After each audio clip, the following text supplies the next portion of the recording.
October 22 ഞായറാഴ്ച താമരശ്ശേരി ചുരത്തിൽ വാഹനക്കുരുക്ക്, 8 മണിക്കൂർ നീണ്ട സ്തംഭനം. അത്യാസന്ന നിലയിൽ ആംബുലൻസിൽ കഴിഞ്ഞവർ, വിദേശത്ത് ജോലിക്ക് പോകേണ്ടവർ, വിവാഹം, ഇൻ്റർവ്യൂ, പരീക്ഷ, അങ്ങനെ പല അത്യാവശ്യ കാര്യങ്ങളുള്ളവർ കാട്ടുചുരത്തിൽ കുടുങ്ങി. കുടിവെള്ളമില്ലാതെ, ടോയ്ലറ്റിൽ പോകാനാകാതെ. കേരളത്തിൽ വയനാടിന് മാത്രമുള്ള ദുര്യോഗം. ഈ അവസരത്തിൽ ഞങ്ങൾ അന്വേഷിക്കുകയാണ് വയനാടിന് എന്താണുള്ളത്. വയനാടൻ വികസന കുരുക്കുകൾ, ഗതാഗതം, ടൂറിസം, ആരോഗ്യം. റിസാല അപ്ഡേറ്റ് പരമ്പര.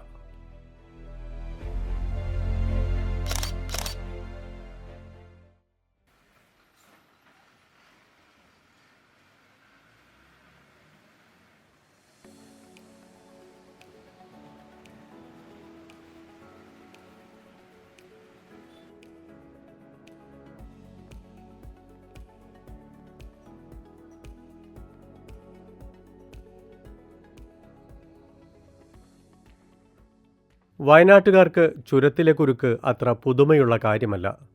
ചുരത്തിൽ കുടുങ്ങിയാലുള്ള സമയവും കണക്കാക്കിയാണ് അവരുടെ യാത്ര. പലപ്പോഴും പടച്ചോനെ കാക്കണേ എന്നാലോചിച്ചാണ് 2600 അടി മുകളിൽ നിന്ന് ചുരം ഇറങ്ങുന്നത്.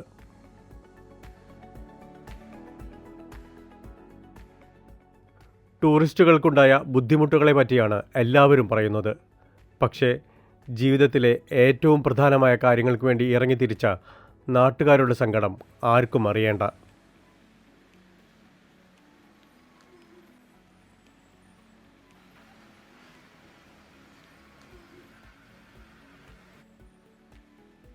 അന്നൊരു ഞായറാഴ്ച ഉച്ചയ്ക്ക് 2:30 ഒരു മൾട്ടി ആക്സിൽ ലോറി ചുരമളവിൽ കുടുങ്ങി. പിന്നാലെ ഒരു കർണാടക ബസ്സും ലോറിയും. വാരാന്ത്യ അവധി, പൊതു അവധികൾ, ദസറ എല്ലാം കൂടി ഒന്നിച്ചു വന്ന ദിവസങ്ങൾ. പിറ്റേ ദിവസം ഉച്ചയ്ക്കാണ് എല്ലാം നോർമലായത്. 2-ാം തീയതി രാവിലെ 6 മണിക്ക് തുടങ്ങിയതാണ്.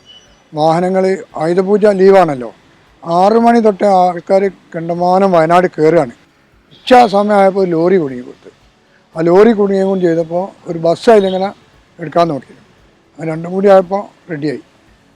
മെയിനായിട്ടുള്ള ബ്ലോക്കാണ്. പിന്നെ അത് തീർക്കാനാണ് ഒരു പാടുപെട്ട് രാത്രി 12 മണിയോളായി. അതിനിടയ്ക്ക് ജനങ്ങൾ റോഡിൽ കടന്ന് ഇപ്പം കഴിച്ചിലാവുമെന്നാണല്ലോ വിചാരിക്കുക. പക്ഷെ ആരും കഴിച്ചിലായില്ല. പിറ്റേന്ന് രാവിലെ വരെ ആ പ്രയാസം ഉണ്ടായിട്ടുണ്ട്. ഇതിനിടെ അത്യാസന്ന നിലയിലായ ഒരാൾ ചികിത്സ കിട്ടാതെ മരിച്ചു. വിദേശത്ത് ജോലിക്ക് ഹാജരാകേണ്ടവർ ഉണ്ടായിരുന്നു. ഫ്ലൈറ്റും ട്രെയിനും മിസ്സായവർ, പരീക്ഷയും ഇൻ്റർവ്യൂവും മുടങ്ങിയവർ, അങ്ങനെ പലരും.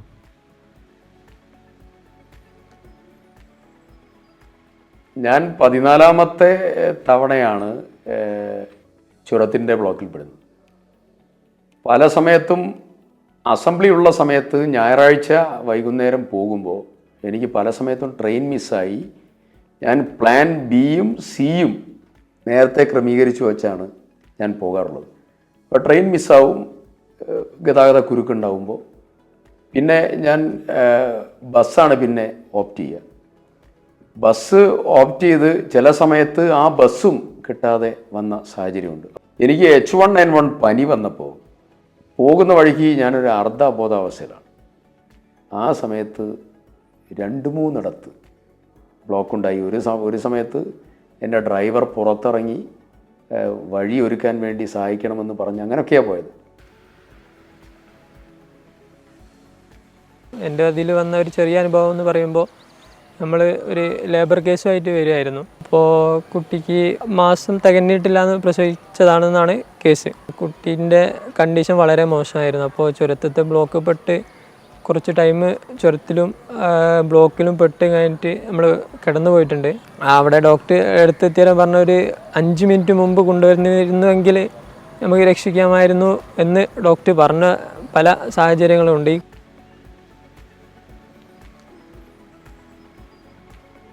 ഈ ചുരം ബ്ലോക്കാവുന്ന സമയം വരുന്ന ഘട്ടത്തിൽ ഏകദേശം 7 മണിക്കൂർ, ഈ കഴിഞ്ഞ ദിവസം 7-8 മണിക്കൂറോളാണ് ചുരം ബ്ലോക്കായിട്ടുള്ളത്. അപ്പോൾ അത് നമ്മുടെ പ്രദേശത്തുള്ള സാധാരണക്കാരായ ആളുകൾക്ക്, രോഗികൾക്ക് മെഡിക്കൽ കോളേജിനെ ആശ്രയിക്കേണ്ടി വരുന്ന വലിയൊരു പ്രയാസമുണ്ടാകുന്നുണ്ട്. അപ്പോൾ അതിൽ ആ യാത്രകളിൽ ഒട്ടനവധി നിശബ്ദ മരണങ്ങൾ പോലും സംഭവിച്ചിട്ടുണ്ട്. പേരിൽ മാത്രമാണ് വയനാട് ചുരമുള്ളത്. ചുരം കോഴിക്കോട്ടുകാരുടേതാണ്. പണി പക്ഷേ മുഴുവൻ കിട്ടുന്നത് വയനാട്ടുകാർക്കാണ്. വാഹനക്കുരുക്കു മാത്രമല്ല, എല്ലാ വളർച്ചയ്ക്കും തടസ്സം ഈ 9 മുടിപ്പിൻ വളവുകളുള്ള നരകപാതയാണ്. ടിപ്പു സുൽത്താൻ്റെ പട്ടാളപാതയായിരുന്നു താമരശ്ശേരി ചുരം. ബ്രിട്ടീഷുകാർ പിന്നെ അത് നന്നാക്കിയെടുത്തു. അടിവാരത്ത് നിന്ന് 12 കിലോമീറ്റർ ദൂരം. കോഴിക്കോട് കൊല്ലകൽ ദേശീയപാത 766-ൻ്റെ ഭാഗം. നമ്മുടെ ഈ ചുരത്തിൻ്റെ ഒരു പ്രശ്നം എന്താണെന്ന് വെച്ചാൽ 2 ജില്ലകളുമായി ബന്ധപ്പെട്ട് നിൽക്കുന്നതാണ്. അതിൽ കോഴിക്കോട് ജില്ലയുടെ ഭാഗമാണ് ചുരം. വയനാട് കാരാണ് ബുദ്ധിമുട്ടുന്നതെങ്കിലും കോഴിക്കോട്ടുകാർക്ക് അത് അത്ര ബാധിക്കുന്നില്ല എന്ന വസ്തുത. അപ്പോൾ അതുകൊണ്ടൊരു മെല്ലപ്പൊക്കെ അതിനകത്തുണ്ട്. പണ്ടൊക്കെ അതിൽ കുറച്ചൊക്കെ വാഹനങ്ങളെ ഉണ്ടായിരുന്നുള്ളൂ. ഇന്ന് ഒരു മണിക്കൂറിൽ 1000 തൊട്ട് 3000-ഓളം വാഹനങ്ങളാണ് ആ ചുരത്തിൽ കൂടെ യാത്ര ചെയ്തുകൊണ്ടിരിക്കുന്നത്. വയനാട്ടിലേക്ക് വരാൻ വേറെ മാർഗമില്ല. ഇവിടെ എയർപോർട്ടോ മറ്റു തരത്തിൽ യാതൊരു റെയിൽവേ ഒന്നുമില്ലാതെ കഷ്ടപ്പെടുന്ന ഒരു സ്ഥിതിയാണ് വയനാട്ടുകാർ അനുഭവിച്ചുകൊണ്ടിരിക്കുന്നത്. അവർക്ക് അവരുടെ വ്യവസായത്തിന് ആവശ്യമായ യാത്രയ്ക്കോ അല്ലെങ്കിൽ വല്ല കോഴിക്കോടുമായിട്ട് ബന്ധപ്പെടാനുള്ള പാട് ഭയങ്കരമാണ്. യാത്രയ്ക്കിടയ്ക്ക് അവർക്ക് വഴി മുടങ്ങിപ്പോകുന്നു. മിക്കവാറും സമയത്ത് 1 മണിക്കൂർ 2 മണിക്കൂറൊക്കെ വൈകിയാണ് ജനങ്ങൾക്ക് കോഴിക്കോട് ടൗണിലേക്ക് എത്താൻ പറ്റുന്നത്. ഇത് വാസ്തവം പറഞ്ഞാൽ വയനാട്ടുകാരോട് ചെയ്യുന്ന വലിയൊരു അനീതിയാണ്.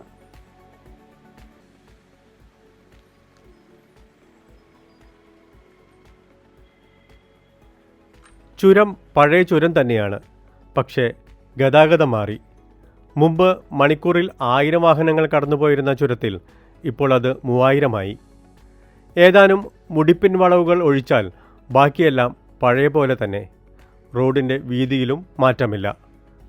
അശാസ്ത്രീയമായ ട്രാഫിക് സംവിധാനങ്ങളാണ് പ്രശ്നത്തിലെ പ്രധാന വില്ലൻ. ഏറ്റവും ആദ്യം പരിഹരിക്കേണ്ടതും പരിഹരിക്കാൻ കഴിയുന്നതും ഇതുതന്നെ.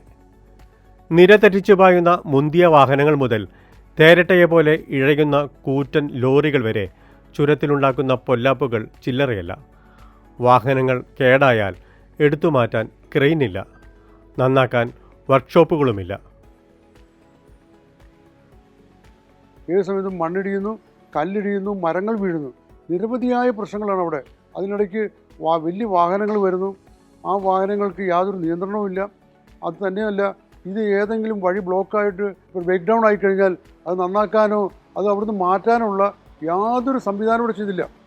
ഒരു വണ്ടി ബ്ലോക്കായി കിടന്നാൽ റോഡ് മുഴുവൻ ബ്ലോക്കാകുകയാണ്. അപ്പോൾ ആ വണ്ടി അവിടുന്ന് എടുത്തു മാറ്റാനുള്ള ക്രെയിൻ സംവിധാനം പണ്ട് ആലോചിച്ചെങ്കിലും അത് നടപ്പിലായില്ല.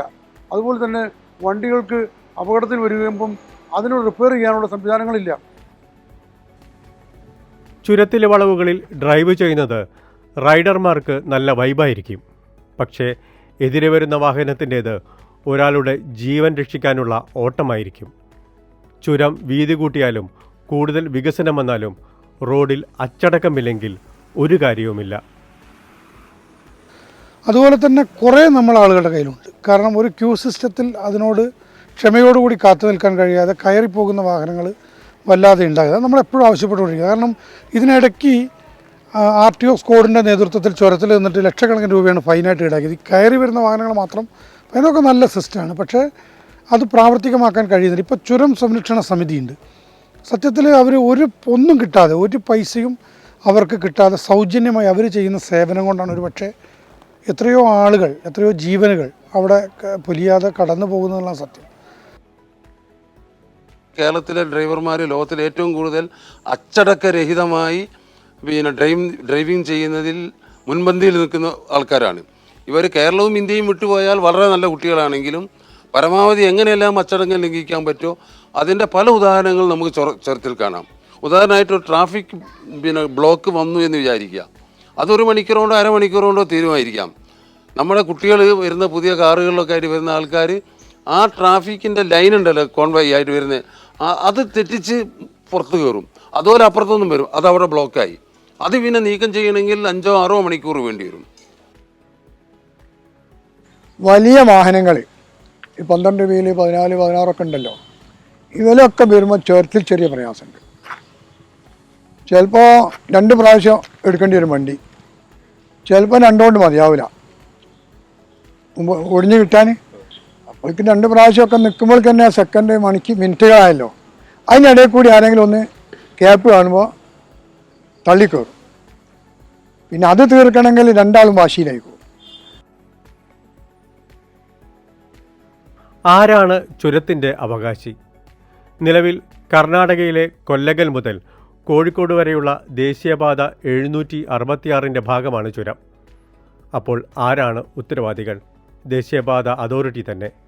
പക്ഷേ NH 766 ദേശീയപാത വികസനത്തിന് ഒരു പ്രത്യേകതയുണ്ട്. അത് കൊല്ലകലിൽ നിന്ന് തുടങ്ങി വയനാട് ലക്കിടിയിൽ അവസാനിക്കും. ചുരം ഒഴിവാക്കി അടിവാരത്തു നിന്ന് വീണ്ടും വികസനം തുടങ്ങി കോഴിക്കോട് നിൽക്കും.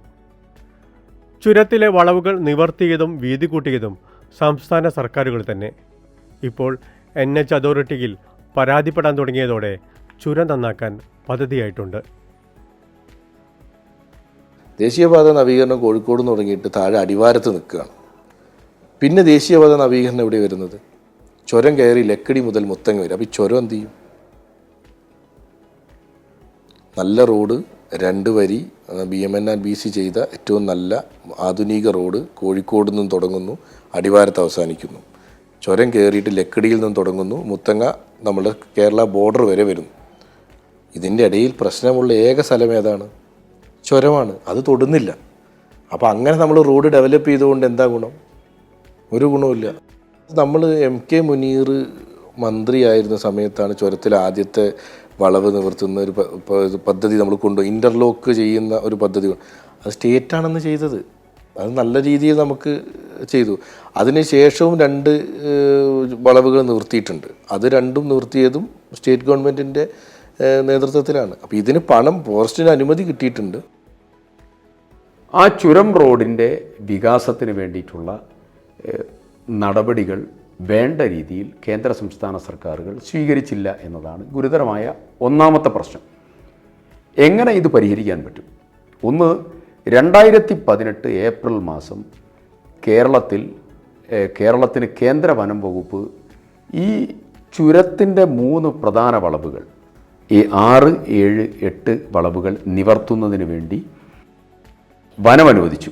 0.91698 ഹെക്ടർ വനഭൂമി ഇതിനു വേണ്ടി തന്നു. ഈ വനഭൂമി 2018 തന്നതാണ്. അടുത്ത സ്റ്റെപ്പ് എടുക്കേണ്ടത് PWD ആണ്. PWD പ്രപ്പോസൽ കൊടുക്കണം, ഡിമാർക്കേറ്റ് ചെയ്യണം, കൃത്യമായി അതിർവരമ്പുകൾ നിശ്ചയിച്ച് മാർക്ക് ചെയ്യണം. ആ പ്രപ്പോസൽ കൊടുത്താൽ അപ്പോൾ അത് വർക്ക് സ്റ്റാർട്ട് ചെയ്യാൻ ഫണ്ട് വകയിരുത്താൻ പറ്റും. നിർഭാഗ്യവശാൽ സ്റ്റേറ്റ് PWDയും സെൻട്രൽ മോർത്തും ഇതിൽ ഗുരുതരമായിട്ടുള്ള പാളിച്ച വരുത്തി. ചുരം വികസിപ്പിക്കണമെങ്കിൽ വനഭൂമി കിട്ടണം. അതിനും കേന്ദ്രം കനിയണം. 3 വളവുകൾ വീതി കൂട്ടാൻ കേന്ദ്ര വനംവകുപ്പ് അനുമതി നൽകിയിട്ടുണ്ട്. പക്ഷേ ദേശീയപാത വികസന പദ്ധതി ഉള്ളതുകൊണ്ട് സംസ്ഥാന സർക്കാരിനെ നിക്ഷേപിക്കാനാവില്ല.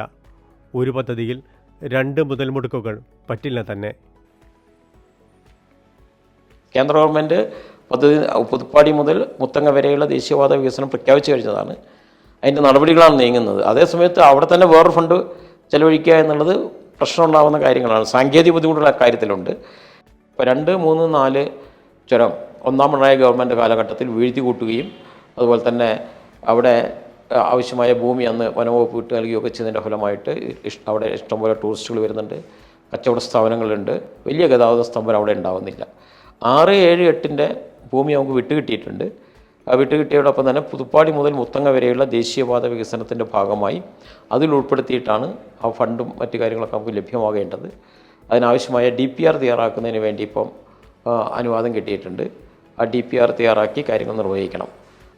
അതെല്ലാം കഴിഞ്ഞ് പിന്നെ നിർമ്മാണത്തിന് കോടിക്കണക്കിന് രൂപ വേണം. 100, 150 കോടിയായിട്ട് വരുന്നതാണ് പൊതുവെ മനസ്സിലാക്കുന്നത്. എത്രയാണെന്നുള്ള കൃത്യമായിട്ട് DPR തയ്യാറാക്കിയാലേ പറയാൻ കഴിയും. അത് കേന്ദ്രം അനുവദിക്കേണ്ടതാണ്. കേന്ദ്രം ഇക്കാര്യത്തിൽ കുറേയും കൂടി ഉണർന്നു പ്രവർത്തിക്കണം. തെക്കേ ഇന്ത്യയിൽ ഒരിടത്തും വയനാട് ചുരം ബ്ലോക്ക് പോലെ ഒരു ഗതാഗത തടസ്സം ഉണ്ടാകാറില്ല. ചുരം അടഞ്ഞുകിടന്നാൽ പിന്നെ വയനാട് ഒരു തുറന്ന ജയിലാകും. പൊതുവെ പിന്നാക്കാവസ്ഥയുള്ള ജില്ലയിൽ കൂടുതൽ പ്രശ്നങ്ങളുണ്ടാകും. ടൂറിസം രംഗത്ത് വൻ കുതിപ്പുണ്ടാകുന്ന ഇക്കാലത്ത് ചുരത്തിലെ തുടർച്ചയായ വാഹനക്കുരുക്ക് തിരിച്ചടിയാകും. അടിയന്തരമായി വളവുകൾ വീതി കൂട്ടി തന്നെ മൊത്തത്തിൽ ഒരു 3-4 വർഷമായി ഭൂമിയൊക്കെ ഏറ്റെടുത്ത് നിൽക്കുന്ന വളവുകളുണ്ട്. 6-ാം വളവ്, 7-ാം വളവ്, 8-ാം വളവ്. അതിൻ്റെ ഒരു യു മോഡൽ ഗർഭുണ്ട്, മനസ്സിലായില്ലേ നിങ്ങൾക്ക്? അത് 2 മീറ്റർ തട്ടിയാൽ അത് കോൺക്രീറ്റ് ചെയ്താൽ തന്നെ ഇങ്ങനത്തെ വണ്ടികൾ, വലിയ വണ്ടികൾ വരുമ്പോൾ കുറേ ഒഴിവായി കിട്ടും. ചെറിയ വണ്ടിക്കാരൊക്കെ പോരാ, ഒരുവിധം ചെറിയ വണ്ടിക്കൊക്കെ ഇപ്പുറത്തൂടെ പോരാ, അത്രയും വീതി ഉണ്ടാകുമല്ലോ, അതുകൊണ്ടാണ്. അപ്പോൾ അത് ചെയ്യുക. പിന്നെ പാർക്കിംഗ് കർശനമാക്കി നിരോധിക്കുക. പിന്നെ ഒരു ഓഫീസർമാർ, ഒരു MVD ഒക്കെ ചുരത്തിലിങ്ങനെ ഇടയ്ക്കിടയ്ക്ക് ഉണ്ടായാൽ ഇതിനൊക്കെ ഒരു പരിഹാരം ഉണ്ടാവും. ഈ 2 ജില്ലകളുടെയും ഭരണകൂടങ്ങൾ തമ്മിൽ ഒരു ധാരണയുണ്ടാക്കി ഒരു കമ്മിറ്റി ഫോം ചെയ്യണം. അതിൽ ടൂറിസം രംഗത്തുള്ളവരുണ്ടാകണം, പൊതുപ്രവർത്തകരുണ്ടാവണം, MLA മാരുണ്ടാവണം, ജില്ലാ ഭരണകൂടങ്ങളുണ്ടാവണം. ചുരത്തിൻ്റെ പ്രശ്നം മാത്രം ശ്രദ്ധിക്കാൻ വേണ്ടി അത്തരത്തിലുള്ള സംവിധാനം ഉണ്ടാകണം എന്നുള്ളത് വളരെ കാലമായി ആവശ്യപ്പെടുന്ന കാര്യമാണ്. അതിലേറ്റവും പ്രധാനപ്പെട്ട ഒന്നാണ് ചുരത്തിൽ വലിച്ചെറിയുന്ന മാലിന്യങ്ങൾ, അതുപോലെ തന്നെ ചുരത്തിലെ ഗതാഗത കുരുക്ക്, അതുപോലെ ചുരവുമായി ബന്ധപ്പെട്ടുള്ള ടൂറിസത്തെ ഉപയോഗപ്പെടുത്തൽ. കാരണം ഇതിലിടയ്ക്ക് ഒരു തവണ അവിടെ വാഹനങ്ങൾ പാർക്ക് ചെയ്തിട്ട് ആളുകൾ ഇറങ്ങിപ്പോയി ഫൈൻ ഈടാക്കണം എന്ന കോഴിക്കോട് ജില്ലാ കളക്ടർ ഉത്തരവുണ്ടായിരുന്നു. വാഹനങ്ങൾ സൈഡാക്കാൻ പറ്റില്ല, അപ്പം ഫൈൻ ഇടും. പക്ഷേ സത്യത്തിൽ അതല്ലല്ലോ ആവശ്യം. ഇത് കാണാനും ആസ്വദിക്കാനുമുള്ള നമ്മളെ അവകാശമല്ലേ, ഓരോ മനുഷ്യൻ്റെ അവകാശത്തിൻ്റെ മേലെയല്ലേ ഫൈൻ ഈടാക്കുന്നത്? തെറ്റാണത്. അത് ആസ്വദിക്കാനുള്ള സൗകര്യം ഏർപ്പെടുത്തുന്നതിന് പകരം ഇറങ്ങുന്നവരെ പോലും നിരുത്സാഹപ്പെടുത്തുന്ന ചില തെറ്റായ നടപടികൾ ഉദ്യോഗസ്ഥരുടെ ഭാഗത്തുനിന്നുണ്ടാകുന്നുണ്ട്. അത്തരം കാര്യങ്ങളൊക്കെ പരിശോധിക്കപ്പെടേണ്ടതാണെന്നുള്ള വസ്തുത. ഞാൻ ചോദിക്കട്ടെ, ആരാണ് 8 ടണ്ണിൽ കൂടുതലുള്ളതായ ചരക്ക് വാഹനങ്ങൾ ചുരത്തിലൂടെ കടന്നു പോകാനുള്ളതായ പെർമിറ്റ് കൊടുത്തത്? അത് ഏത് പഠനത്തിൻ്റെ അടിസ്ഥാനത്തിലാണ്? ഏത് എഞ്ചിനീയറുടെ അടിസ്ഥാനത്തിലാണ്? അത് കൊടുക്കാൻ പാടില്ല. 8 ടണ്ണിൽ കൂടുതലായ ഒരു വാഹനവും കടത്തിവിടാൻ പാടില്ല. അങ്ങനെയുള്ള വാഹനങ്ങൾക്ക് തന്നെ നിയന്ത്രണങ്ങൾ വെക്കണം. തിരക്കേറിയ ദിവസങ്ങളിൽ രാത്രി 8 മണി മുതലോ 10 മണി മുതലോ നേരം പുലരുന്നവരെ വിട്ടോട്ടെ, മറ്റുള്ള സമയങ്ങളിൽ അത് നിയന്ത്രിക്കണം. ഇങ്ങനെയുള്ള നിയന്ത്രണങ്ങളിലൂടെയാണ് വയനാടിൻ്റെ പ്രശ്നം പരിഹരിക്കേണ്ടത്. ഒരു പോലീസ് ഔട്ട് പോസ്റ്റ് താഴെയും മുകളിലും വേണം. മാത്രമല്ല ചുരത്തിൽ എപ്പോഴും മെയിൻറ്റെയിൻ ഇപ്പോഴും നടന്നുകൊണ്ടിരിക്കുന്നുണ്ട്. എല്ലാ മാസവും കോടാനുകോടി ഉറുപ്പിക അവിടെ ഇങ്ങനെ ഒഴുക്കിക്കൊണ്ടിരിക്കുകയാണ്. ആരും ചോദിക്കാനില്ല. ഒക്കെ പെട്ടെന്ന് ഓടിയിട്ടൊന്നും ടെൻഡറൊന്നും വേണ്ടാത്ത ജോലികളാണ്. അതാണ് PWDൻ്റെ ഉദ്യോഗസ്ഥന്മാർക്കും നമ്മുടെ രാഷ്ട്രീയക്കാർക്കും പഥ്യം. പിന്നെ ചുരത്തിൽ ഈ ഓവർലോഡ്, നമ്മൾ പറയല് ഓവർലോഡ്, ഓവർടേക്ക്, ഓവർ സ്പീഡ്, ഒരു നിയന്ത്രണം വേണം. ചുരത്തിലെ കുരുക്ക് മറികടക്കാൻ എന്താണ് വഴി? ബദൽ റോഡുകൾ, train, rope way, air strip തുടങ്ങി നിരവധി പദ്ധതികളുണ്ട്. അവയുടെ അവസ്ഥ എന്താണ്? കാണുക റിസാല അപ്ഡേറ്റ് പരമ്പര.